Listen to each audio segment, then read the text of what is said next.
Kung yung washing machine niyo ay lumalabas yung tubig, kahit hindi naman kayo nagdi-drain, so may problema yung inyong drain system. So simple yan ang pag-repair nito. Ganito yung gagawin niyo. Ito yung drain niya. Pag naka-drain siya, dinrain niyo, magde-drain dapat yan. Pero pag hindi nyo dinrain, dapat hindi magde-drain yung tubig, hindi mawawala yung tubig. Pero pag nauubos siya, ganito ang gawin niyo. Punta kayo dito sa ilalim, may makikita kayo dito ang ganitong parte.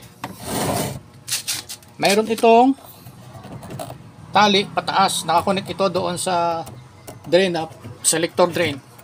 Okay, nagtataas baba yan. Pag gusto nyo mag-drain, tumataas yan. Pag hindi na, bumababa siya. So ganun ang purpose niyan. So yan dito yan. Ngayon, kung ito ay naputol, so palitan nyo to. Pero bibihirang maputol yan. Okay? So dito, makikita nyo to, bubuksan nyo to para makita nyo kung mayroong bara siya. Kasi karaniwan, nagkakaroon yan ng bara dito sa ilalim. Doon. Minsan makakakita kayo dyan ng barya, daming barya. Tatanggalin nyo yan or kalawang.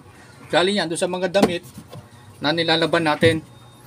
Okay, tatanggalin nyo lang yon, tapos ibabalik nyo siya ulit. Ito, okay na. Okay, ngayon kung ganun pa rin, tingnan ninyo yung spring. May spring kasi yan. Ano? Kung yung spring na yan ay bali na, kalawingin na, bali-bali na, nahati na sa ilang piraso, papalitan nyo yung spring. So, madali lang makabili yan sa bilihan ng mga parts ng washing machine. O kaya naman, kung ganun pa rin, tignan nyo kung mayroon itong leak or mayroon siyang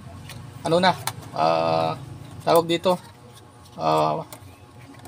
mayroon na siyang mga dito sa mga pagitan niya. Makikita nyo kung sira na siya, itong goma niya, pinakagoma niya. Titignan nyo yan, kung mayroon na yung mga butas-butas dyan, so palitan na rin ninyo. Pero kung hindi pa, so baka doon lang sa bara. Okay? Yan lang ang mga titignan nyo. Kung yung washing ninyo ay nag-drain kahit naman hindi kayo nag-drain o lumalabas yung tubig, nauubos yung tubig, hindi naman kayo nag-drain. So yan lang. Tapos pagka halimbawa napalitan nyo ng spring dahil bali na siya o kaya ng goma, babalik nyo lang ulit.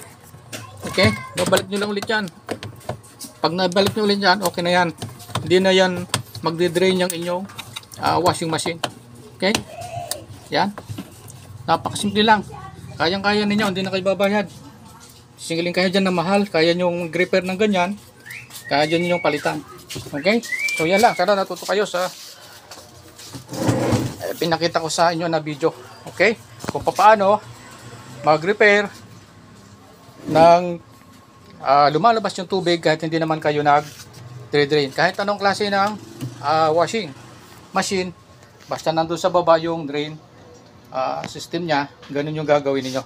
Okay, sana natuto kayo ulit sa video na ipinakita ko sa inyo ngayon. Paki-follow ng aking channel para ng aking dito sa Facebook ko, para ganahan ako mag-upload ulit. Yan yung mga piyesa ko. Yan, may mga piyesa akong ginagamit kaya nagagawa talaga ako ng mga ganitong appliances. Hindi ako nag-vlog lang. Talagang nagre-repair ako kasi baka marami yung sasabi na hindi naman talaga ako nagre-repair. Pabalag-vlog lang. Ipakita ko sa inyo yung mga gamit ko. Ayan mga piyesa ko. Oh, kompleto yan. Yan.